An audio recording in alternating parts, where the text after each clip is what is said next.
Hi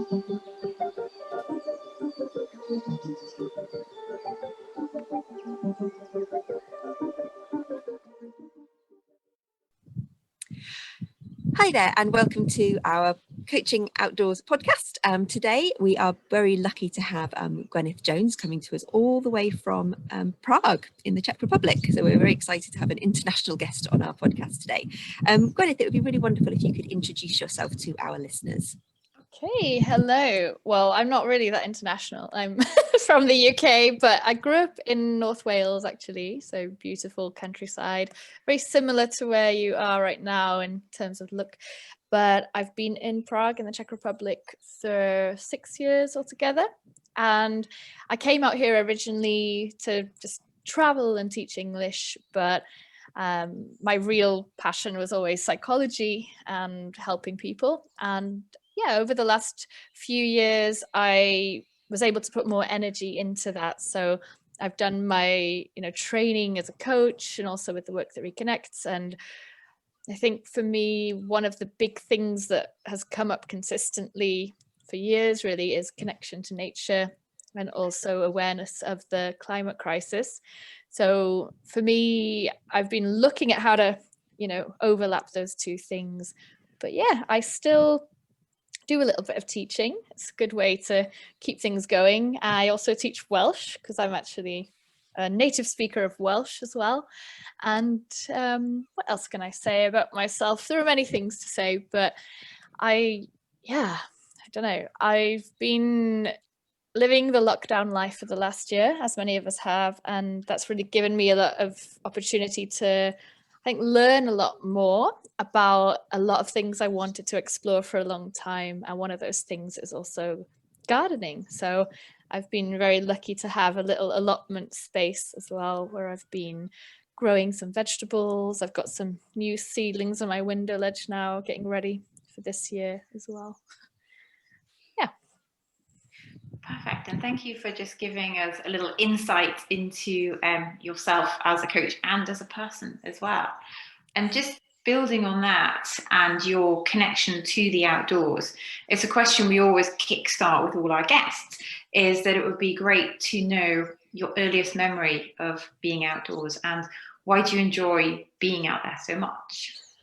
Yeah, well, earliest memory, I think, I've just been very privileged that I grew up in a very beautiful, safe, rural area. So I grew up in a tiny village, probably, 300 people there or something. And so all of my early memories are essentially outdoors, with a few thrown in, in my house or my grandmother's house. But we had a garden, so I would play in the garden, and that led into a sort of river area at the back. So from a very young age, my brother and I would go exploring. We'd go and climb around the trees and the river that were behind the house. And also being on the Llyn Peninsula in North Wales, it's mostly all beaches, it's all coast and beach. So just have a lot of memories of going to the beach as kids, and not just playing in the sea and the sand, but climbing the rocks and exploring. So, I had this connection from an early age to, just the entire area. The whole landscape was just a part of who I am, really. And and so why I enjoy being outdoors or the outdoors, well, I can just say it's a very important thing for me and for my mental health, for my soul, to be outside, not just because it's beautiful and the fresh air makes me feel alive, but I grew up with it, and I wonder sometimes if people who grow up in cities who don't have that experience will share the same love for the outdoors that I do. But I found it was after I went to university and was suddenly in a big city that I suddenly started to feel something's different, something's wrong. And it took me a few weeks to kind of click that I was suddenly, away from that beautiful, expansive nature for the first time. So that's what sort of switched me on to the whole piece about how important it is to be connected to nature. And it's a really interesting link there, because quite a few of the people we've spoken to have had that similar experience as children, and Anna Marie and I have had similar experiences ourselves growing up. We call it growing up free range, being outdoors and really enjoying that, and wanting to turn that into something that we can do as part of our career. So from your perspective, how did you then turn your love for the outdoors into a career working as an outdoor coach? What's the backstory there? How did you develop it into your business? Yeah, well, it's quite a recent development, I have to say. So I had the interest in the nature connection for a very long time, and especially since I think 2015, when I did my master's in positive psychology, and I really started to ask, why are we not talking about nature connection? There's these massive books going, oh, what makes people happy? What gives people a sense of meaning? And there was no conversation about connection to nature. So from then I started to just research sort of what are all the ways of helping people connect to nature? What are the potential careers and possibilities for doing that? And I stumbled onto ecotherapy, ecopsychology, and also nature connection retreats, a lot of things like this. And I just thought from then, this sounds amazing. This is kind of what I'd like to focus on. And then 2 years ago, I'd say I started in earnest doing my coaching business, because it had existed for about 8 years, but it was very much, I have a website. I almost never update it. I just hoped people would find it. They didn't.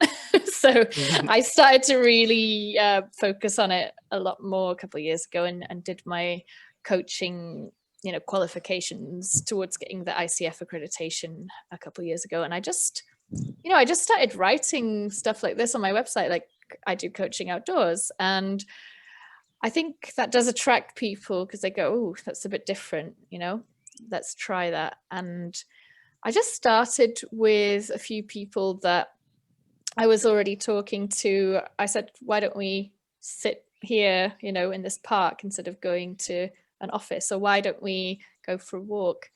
And yeah, now, of course, this year, that's not been as possible. But what we can do is, they go for a walk wherever they are with their headphones and their phone, and I do the same thing. That can be quite effective. It does, of course, take away a big piece of, being able to see the same things, for example. But at the same time, I think it still shifts the mood in the same way as being outside. Yeah, that is just a sort of piece of what I do. What I'm hoping to do once, this whole COVID thing is hopefully sorted out, is to do more retreats based in nature, because I had one that was supposed to happen last year, where we did the Work That Reconnects in a house that had this beautiful massive garden, and a whole walking area and mountains nearby. And the whole aim with that was that we'd do the actual workshops in the garden, weather permitting, and that we'd also have time for, just for walking and hiking and journaling and nature and things like that. And yeah, I've been to a couple of those myself, so I know how restorative they are, how amazing they are. And yeah, I really want to make that happen. It's just every time we try to arrange it, of course, the lockdown measures carry on for several more months. So I don't know when that's going to be possible again. And thank you for sharing insight into your coaching backstory and how your career has taken you to where you are now. And it's always something that our listeners can learn from. We learn so much from the stories of others, and it's always so different how each person has got to where they are now. And for you, kind of setting out on this journey, and what has inspired you, and where are you now, and actually tentatively kind of starting and then actually really going for it in earnest a couple of years ago, and then having these aspirations of having these retreats, which, hopefully COVID withstanding, in the future you'll be able to bring people together in this beautiful garden so they can learn from each other. And within coaching, there's various different kind of models and ways that we can connect with nature. And what I understand with you, it specializes in emotional intelligence. And you're kind of exploring this link at the moment very much between kind of the emotions and nature. So it'd be great to just learn a little bit more about your work and what you have discovered so far. Yeah, well, So my coaching program was with 6 Seconds, which is the Emotional Intelligence Network. So they do coaching, but with a focus on EQ, emotional intelligence. So, when I first went into that, it wasn't really with the aim that this would overlap with the nature connection thing in a way. I saw them as these two distinct things. But over the last few months, actually, we started having this conversation within 6 Seconds where they went, oh, we've got a lot of practitioners who are really interested in nature connection as well. Why don't we bring these people together and create a kind of working group and talk about how, EQ and nature connection might overlap. So one of the things we've discussed, or one of the big things is the way that being in nature can shift our emotions, right? Of course. And yeah, we're even talking about maybe having an event or conference this year where we have this focus of nature and emotions. So yeah, well, I'll say first, emotional intelligence, right? It's about being aware of yourself in one way. So not just knowing how you're feeling, but really about connection with the body, I would say. So, because we live quite disembodied lives, like always on screens, on our phones, not really doing a whole lot that connects us with ourselves, then a lot of people are quite unaware of their emotions, right? And how they're actually feeling. And so I think both EQ and developing that connection to nature brings us back into the body and brings us back into alignment and awareness. So, it's possible that we can sort of use outdoor coaching as a way of developing emotional intelligence, because all kinds of intelligence, right? Like awareness of nature, so natural intelligence as well. Just getting people to be a bit more aware of their own cycles, really, as well, like whether I mean a mood swing or I mean the cycles of energy we have in a given day or month or year. And the other link I was thinking about, it's that attention restoration theory. I don't know if you know that one, but yeah, again, they say that we have different modes of focus, right? And that we're very good at having this direct focus. So when we need to discern information and, I don't know, pick details out, this is very useful. But if we're in that mode all day, it's going to lead us to being very exhausted, a lot of mental fatigue. And I think that's more or less why they say that, having a job where you're staring at a screen all day and focusing all day, that is very, very exhausting and draining. And that being in nature shifts that to a soft focus. So you're not honing in on and staring at one little thing, right? You're taking in all of this stuff with no specific agenda. And the more we're able to shift into that soft focus, I think we also allow in a lot more creativity and more positive emotions as well. And yeah, and I think that's not just from being in nature physically, right? It's a mind shift, it's a mindset shift. So that can be connecting to your own nature as well. So through having fun and dancing and playing and meditating, is, I think, just allowing that openness and that existing without, having an agenda and a to-do list and all these things you have to focus on all the time. Yeah, so I don't know if that really answered that question or not. Sorry. Oh, it really did, Gwyneth, and it's really lovely to hear you talk about ART, attention restoration theory, because it's a theory that's close to my heart as well. It was quite a prominent feature in my master's dissertation research last year as well, and just hearing you describe it as well just really brings back to me the importance of emotions and that ability, as you said, to find out what those soft focus elements are. So it might be sound, it might be color, it might be the weather, it might be the wind in your face with your eyes closed, it might be the sun on your cheeks, whatever that is for each person, as you said. And I love the way you described of each of us finding what our own EQs are and what our own emotional intelligences are, or natural intelligence, etc., and that awareness. And for people like us who spend a lot of time outdoors, I think we're probably connected quite strongly with those things, and we know our preferences. And what I'd love to do as a coach myself, and I'm sure you guys share that is encourage other people to find out what those things are for themselves, to go out and experience nature and have those moments of, you know, some people, I personally love walking in the rain. A lot of people are like, oh, I don't want to go out in the rain, but actually when they experience it for the first time, having maybe a coaching conversation and it's raining and maybe the weather is mimicking the emotions that they're feeling, you connect in a very different way to just going outside in the rain. And it's those sorts of things that it's just lovely to hear you describe them in that way as well, and bring to life what that emotional connection with nature can do for us, from a creative perspective and just thinking differently.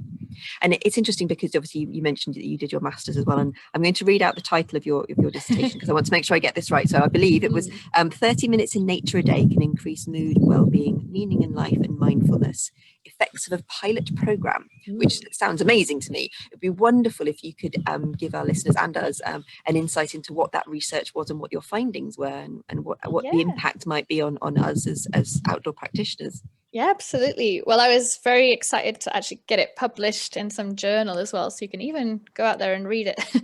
But yeah, as I said in the positive psychology masters I was doing, there was very, very little mention of nature, you know, so I thought, this is weird, let's have a little exploration. And I found this whole other field of ecopsychology and environmental psychology, and you know, actually a lot of evidence that connection to nature can increase our well-being.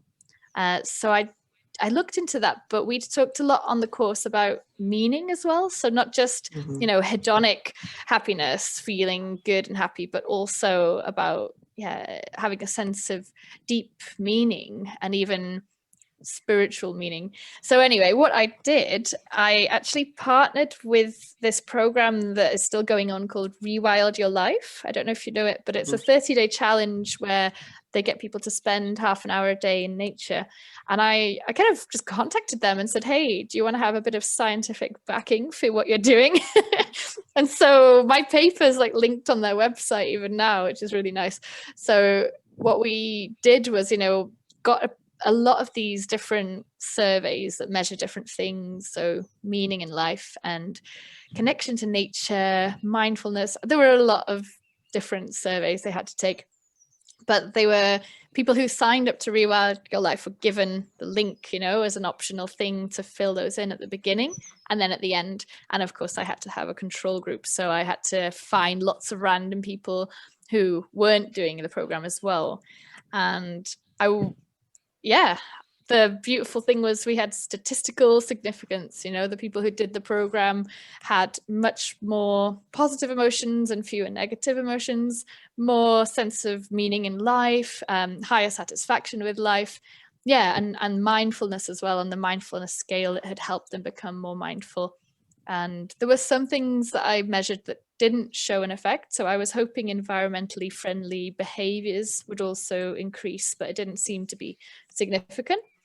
But the interesting thing as well, I remember, is the people who didn't do the intervention, as we call it, the 30 days of nature, a lot of them actually got even less happy over that 30 days, you know. So I don't know what happened there, but their negative mood had actually increased just randomly. And I mean, it links in with what a lot of other studies show, basically, you know, so it's not a unique finding. And there are actually, I think something must have been going on in the collective unconscious, because the year I published that, a few months later, there were suddenly loads more studies looking at this. And someone had done a meta-analysis of nature connection studies and shown, you know, from thousands and thousands of people that, spending time in nature is good for us generally. And thank you for just sharing an insight into your study there. And very much we will have that linked with your episodes and also to the kind of Rewilding Your Life website as well. And just touching on ecopsychology, there's a resource that I find really quite interesting that I've not mentioned yet. So hopefully the listeners maybe kind of look out for this one. It's actually the Canadian Ecopsychology Network, and they have a monthly Ecopsychology Voices webinar, which is totally free to sign up to. And they'll have somebody who's studied ecopsychology, and even ecopsychology itself is a huge subject.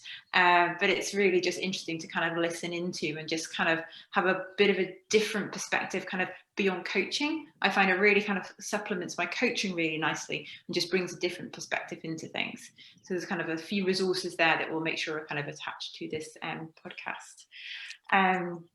So clearly, you know, you've kind of done your research, you've done your training, and clearly there's also life. And you're very much someone who practices what they preach. It's not compartmentalized. It's not like this is me as a coach and this is me how I show up as Gwyneth. So it would just be interesting to get an insight into how you kind of pull everything together and then how it kind of interfeeds and supports your coaching.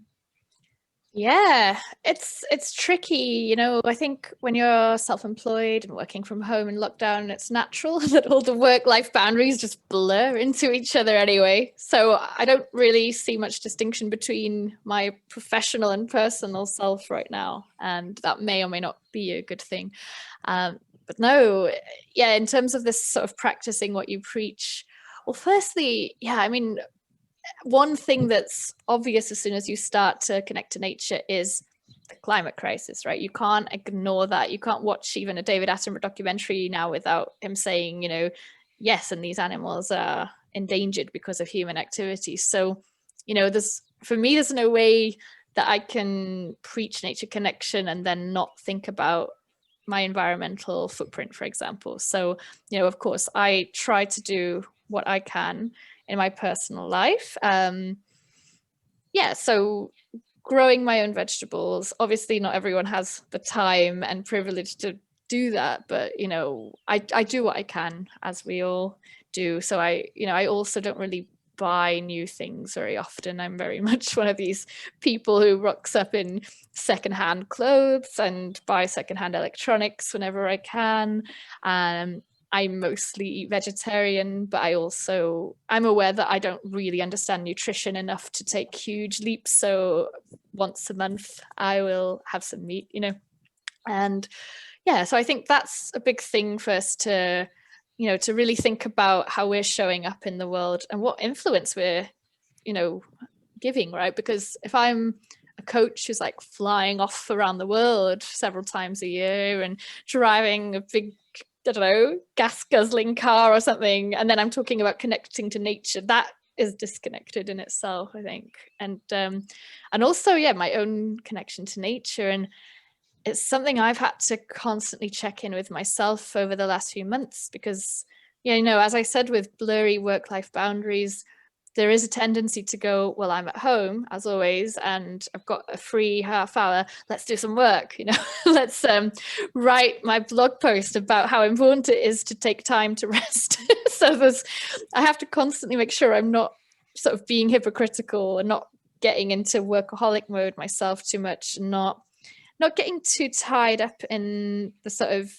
mindset that I'm trying to help people move away from, you know. And that's hard because when you're building a business, you do need to put in quite a lot of work, but at the same time, you know I've got to stay in a space where I can really be there for my clients. And I do quite a lot of holding facilitation spaces for groups. That seems to be something that's come up quite a lot recently with the Work That Reconnects and with sharing circles. So, you know, I've got to make sure I'm going in there ready to hold the space, right? So I've always got to make sure, have I actually processed my own stuff? Have I meditated or spent time in nature or done something to bring myself into alignment as much as possible? So I think, yeah, practicing what you preach, because, you know, I don't want to target anyone individually or anything, but I have spoken to coaches who they're so busy, you know, they can barely squeeze in a 5-minute chat with other people. And I think, well, I don't know, like, how can you help people to create a life they love if you're so busy that you don't even have time for your own friends, you know? And it's hard, of course, because we're all, you know, competing in this big capitalist system. But I also preach against that quite a lot. So I'm also always trying to think, well, am I feeding into this capitalist system, right? Or am I doing something that helps us to move away from it? Yeah. So Well, maybe, yeah, another thing I can mention then is, in terms of how I run my business, because I'm trying to hold that balance of, well, I want to make money, but I don't want to make tons of money, and I don't want to, create further wealth inequalities, for example, which is why I'll have all my events on a sliding scale. And if people email me and say, I'd love to come, but I can't afford it, I almost always say, okay, come along, as long as I have enough people to cover the basic costs of the event. So it's just trying to live consciously, right? And be aware that it's not just about connecting to nature and helping the environment, but it's also about justice and fairness and all of those things. Yeah.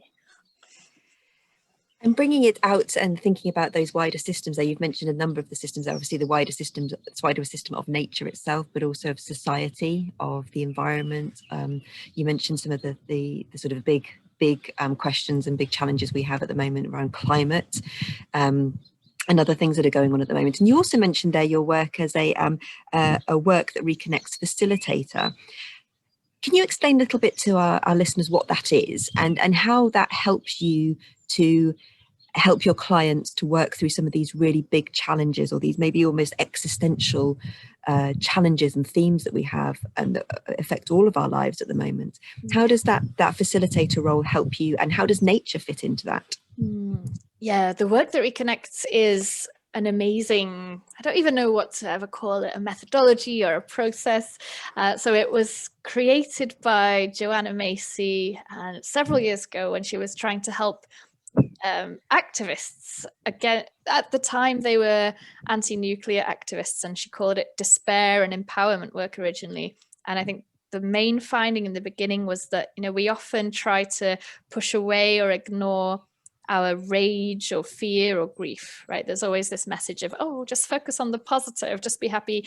And there's also a tendency to pathologize, like worrying about the environment and the world. So, a lot of people have said they've gone to a sort of regular coach or psychotherapist and said, I'm worried about the future of the planet. And this person's tried to go, oh, well, maybe that's really because you're worried about, your career and you're projecting it onto the world. It's like, no, we are creatures living in this biosphere. It's normal that we would be worried about these huge existential threats.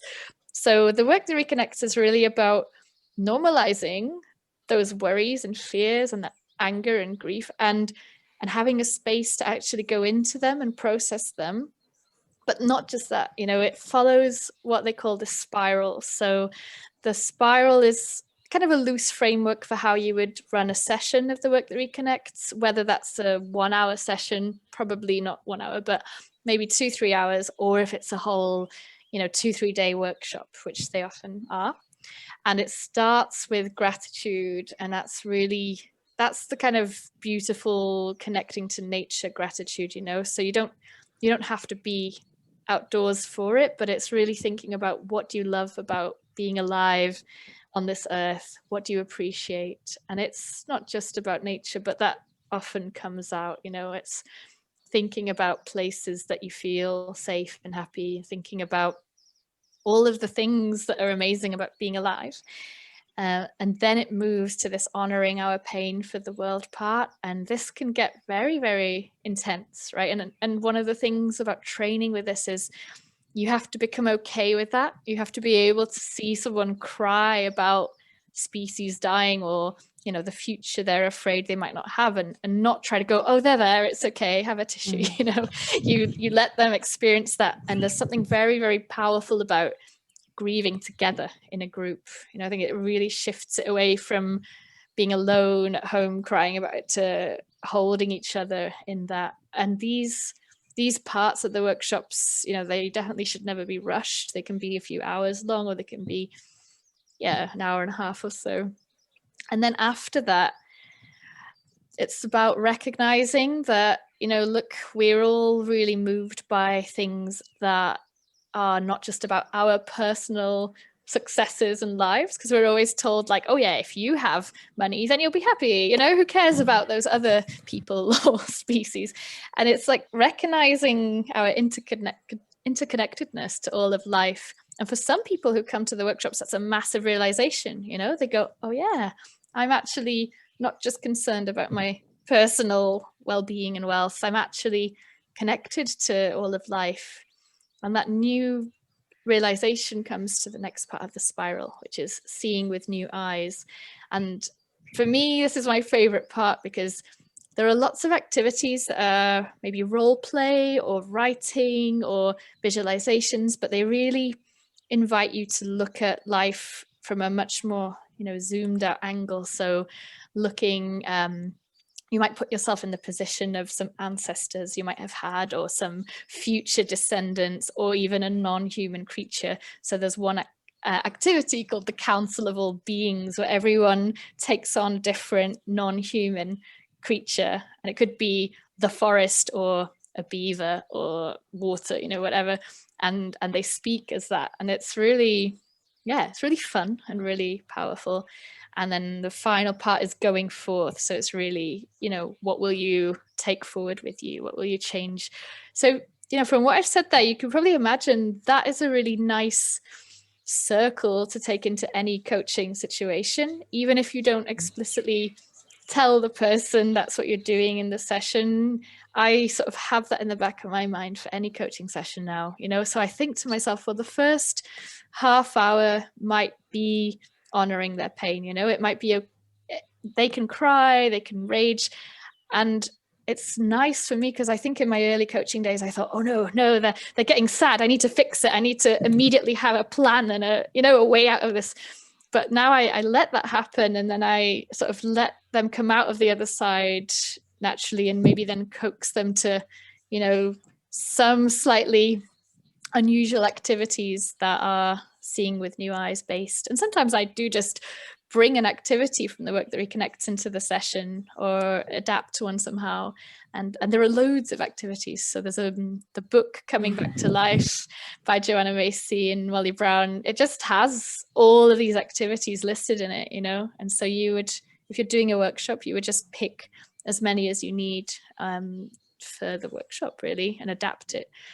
And yeah, so with dealing with climate collapse, for example, that's one of the main functions of it in a way, because, you know, we come together and we share our feelings about it, but then we maybe come to see that, you know, everything is part of a huge cycle, and that maybe it's okay if certain things collapse, or if it's not okay, we maybe access a part of ourselves that feels more moved to actually do something about it. You know, I think it gives a lot of people permission to go, well, yeah, you know what, I do care and I am angry, and why am I pretending I'm not, just to please the naysayers around me, you know? And some people do leave those workshops going, yeah, you know what, actually I'm gonna, I don't know, it doesn't have to be something so dramatic as I'm gonna, you know, become an environmental activist now, but it might just be a small thing like, yeah, I'm going to actually honor my own intuition more and stop telling myself not to be silly when I worry about wildlife, for example. And for a lot of people, it's just a really comforting thing of, oh, I'm not alone. I'm not the only person worrying about this. And I think that in itself can be really comforting. So yeah, the way it's meant to be experienced really is in person, in a group. Since lockdown, we've been experimenting a lot with doing online spaces, but I have been really surprised how effective and how powerful it can be over Zoom as well. And having these Work That Reconnects workshops with people all over the world, and coming together to, you know, mourn the plans that were lost because of COVID, for example. All of those things have taken place. And yeah, I don't know. I think it's amazing. I think I sometimes get a little bit evangelical about it, but I'm like, I think everyone should at least go to a Work That Reconnects workshop and see how they feel afterwards. Yeah. And just having a sneak peek into that process and the flow that things kind of move, it's always useful as coaches to have a framework or a structure like that we can link our practice to.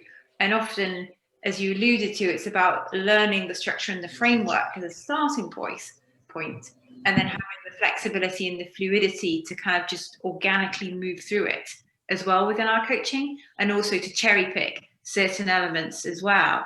So it's really when you start to kind of master the skill, and it's that art and science combined.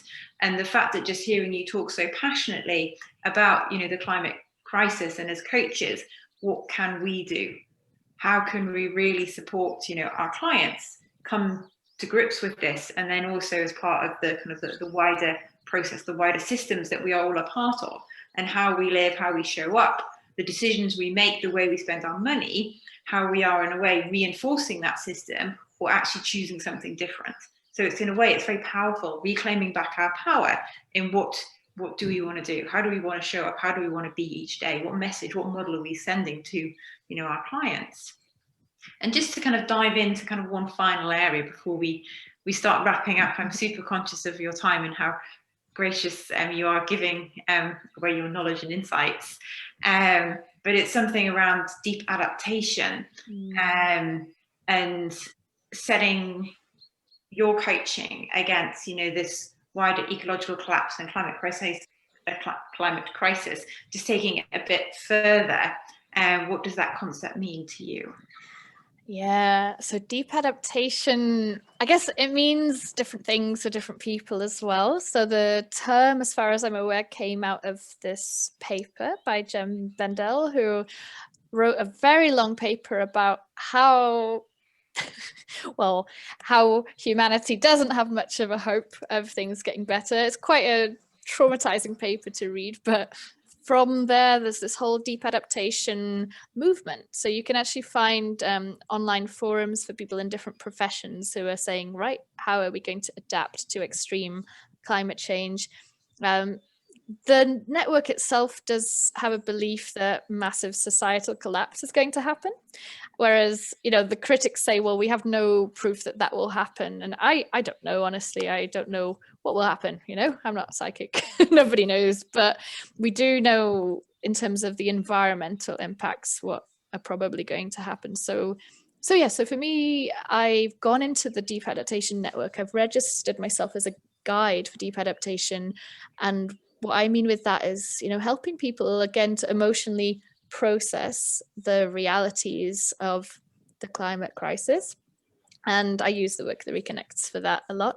But also, you know, in terms of bringing in more, I don't want to say traditional coaching, but, you know, goal-focused coaching, I also love helping people with, all right, how are you going to practically adapt to, you know, to the changes that come?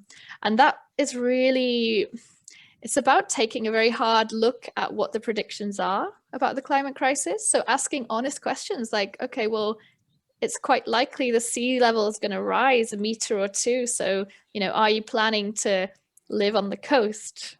You know, and if so, why? You know, so asking people quite blunt questions like that. And my ideal client, I suppose, is someone who'd come to me and go, I really want to future-proof myself as much as possible, and I want to reconnect to nature, and I want to take back, I guess, my power in terms of growing my own food and understanding how to, you know, do all of these things myself. So while I'm not able to maybe act as a, you know, a consultant or a teacher on that yet, because I'm still learning myself how to do all these things, I like to at least use coaching to, you know, help people work towards these sort of goals. So being more self-sustaining, for example. And yeah, so it's like balancing that practical and emotional side of adapting to the climate crisis, which is quite hard, because I think when people hear adapting emotionally to it, they think I'm talking about, you know, stiff upper lip, keep calm and carry on and just bottle it all up. And of course I'm not. I'm talking about what we talked about before. And also, you know, it does end up being a very spiritual, emotional thing, really, is coming back into that sacred relationship with the earth, you know, and whether or not people want to see a religious angle in that, I don't really. I just think it's about finding enchantment with the natural world again. And also, yeah, I don't know, the more that you observe nature, the more that you realize that everything happens in cycles.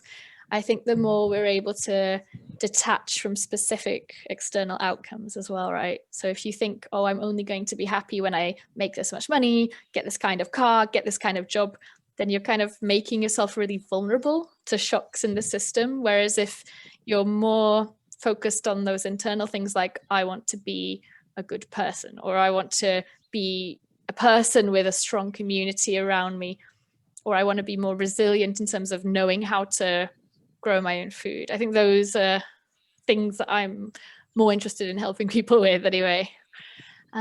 Yeah, and that's also why I'm aiming to learn a whole lot more about ecology and soil science and permaculture over the next few months and years. That's what I'm also juggling. And I love your link there to the using the word enchantment, the enchantment of nature. I think that's going to be one of my biggest takeaways from today's podcast with you, Gwyneth. I just love that phrase. And for me, I am always enchanted by nature personally, and I would love to encourage others to try and have or find that connection themselves, whether it's in a forest or alongside the water, up a mountain, walking along the towpath of a canal. There's enchantment in nature everywhere, I think, if you're able to sort of just sit and let yourself be surrounded by it. And I just love the fact that with our podcast today, I've heard so many different things to other podcasts that we've had, and it just really shows the reach and the breadth of impact that Coaching Outdoors can have. And it's not just walking and talking, it's not just sitting outside, there's so much more to it. And what you've really helped our listeners with is just understanding and exploring new facets of the outdoor world and how we can connect with it, both as a coach and with our clients and as individuals ourselves. As you said, if we connect ourselves and if we understand what our own feelings and emotions are towards nature, then we know how to be in the right place for our clients as well when we're having those conversations with them. And you mentioned earlier on a couple of things like ART, and you mentioned we talked about your dissertation as well, so we'll be definitely including those on our resources page on the website. Are there any other resources that you would like to recommend to our listeners who might want to sort of delve into some of the topics that you've spoken about today?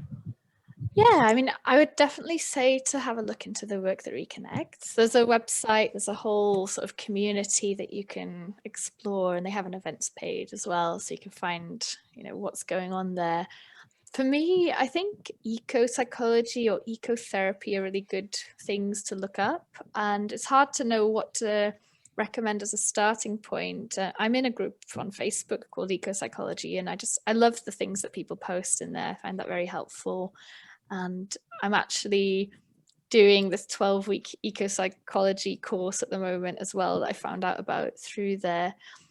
I can recommend a lot of books. I don't know if I should just tell you those now or send them to you later as a little list to include, but I'm quite a big fan of Bill Plotkin and the Soulcraft book he's got, and that whole thing, if you know about that. And it's really, it's bringing in that very spiritual element of it, I would say, really about connecting to the earth. And I like that you liked the word enchantment. There's this whole phrase about re-enchantment with nature, but I am ashamed to say I've forgotten who talks about it now. But I can definitely have a think as well and send you some other links, maybe to specific articles that I liked. But at the end of the day, I think going into nature is probably your best teacher, because we can absorb ourselves in reading tons and tons of books about how great it is to connect to nature. But if we're not actually going outside and connecting to nature, it's sort of like reading about fitness and not doing exercise, isn't it? And wondering why you're not getting fit. So I would say, a lot of what you need to know is probably actually inside you and your intuition and your relationship with nature.